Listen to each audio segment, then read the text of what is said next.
సాధు గారు కేదార్నాథ్ క్షేత్రాధిపతి జగద్గురు భాగ్యనగర్ నివాసి వారు వారి సందేశము వినవించాలని మేము కోరుకుంటున్నాము. దయచేసి ఎక్కువ సమయం తీసుకోవద్దు, చాలామంది ఆకలి ఉంటున్నారు. స్వామీజీ గారు మమ్మల్ని క్షమించాలా, కొద్ది సమయంలో మీరు సభ కార్యక్రమాన్ని ముగించాలని కోరుకుంటున్నాను.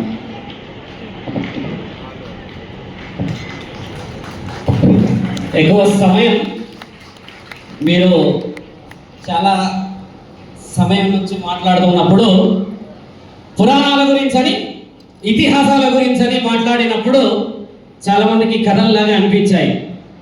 నా సమయం నేను కొన్ని ప్రశ్నల జవాబులు ఇచ్చిన తర్వాత వదులుతాను. ధర్మాన్ని కాపాడడానికి అవకాశం ఇచ్చిన నా తండ్రి పరమశివుడు ఒకసారి సాధువులు ఏమి చేయగలుగుతారో చాలాసేపటి నుంచి చాలా మంది మాట్లాడుతూ వస్తున్నారు.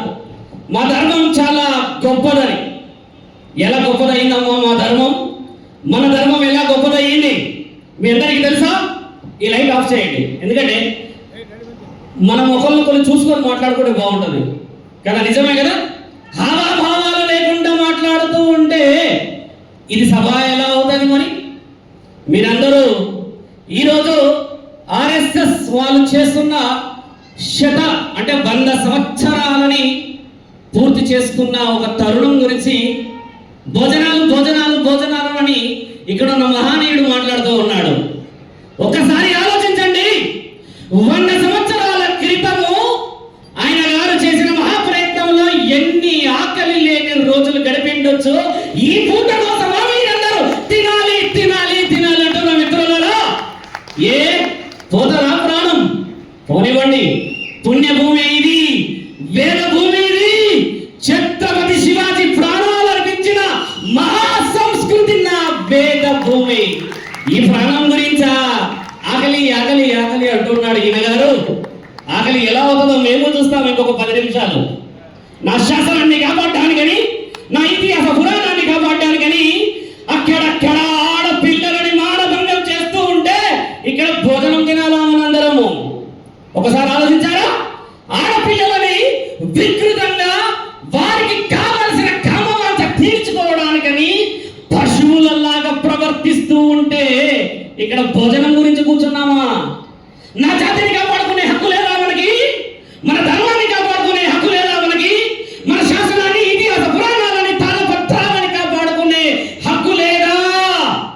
ఉన్నది కదా. ఉన్నది అంటే తల ఊపండి మిత్రులారా.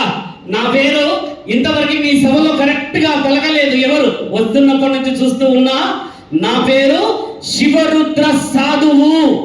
అంటే పరిపూర్ణమైన జీవితాన్ని పరమశివుడికి అప్పచెప్పినాను నేను. నా చేతిలో త్రిశూలం రుజువు చేయబడ్డ తర్వాత వచ్చింది మా గురువు గారు ఇచ్చారు. త్రిశూల వ్యూహాన్ని ఉపయోగించు రుద్ర. సమాజంలో ఎక్కడైతే అన్యాయం, అసత్యం, నా ఆడపిల్లలపై, నా భావి తరాలపై జరుగుతున్న అగత్యాలకి నీ త్రిశూలం సమాధానం చెప్పాలి. ఇది న్యాయం కోసం పట్టుకున్నాము, ఇది ధర్మం కోసం పట్టుకున్నాము. కాదు కుదరదని ఎవరైనా బిర్ర మీకు తప్పాడి తలని నరకడానికి పట్టాము. ఇది అవునా కాదా? పరమశివుడు ఎంతటి వాడే ఆయుధాన్ని పట్టుకుని కూర్చుంటూ ఉంటే, దేవాది దేవతలే ఆయుధాలను పట్టుకుంటూ ఉంటే మనమెంత, మానవ శరీరాలెంత, ఏ సమయంలో ఊపిరి ఆగిపోతుందో తెలీదు. ఈ నీటి బుడగకి ఊపిరి ఆగిపోవడానికి ఒక సమయమే నిర్ధరించలేడు పరమాత్ముడు.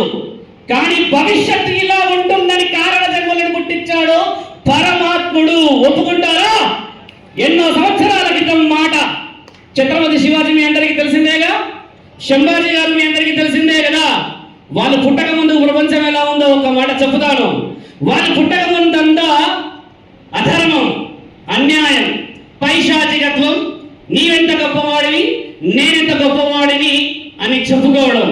ఛత్రపతి శివాజీ పుట్టి దేశాన్ని కాపాడలేడా? కాపాడలేడా? కాపాడాడు కదా.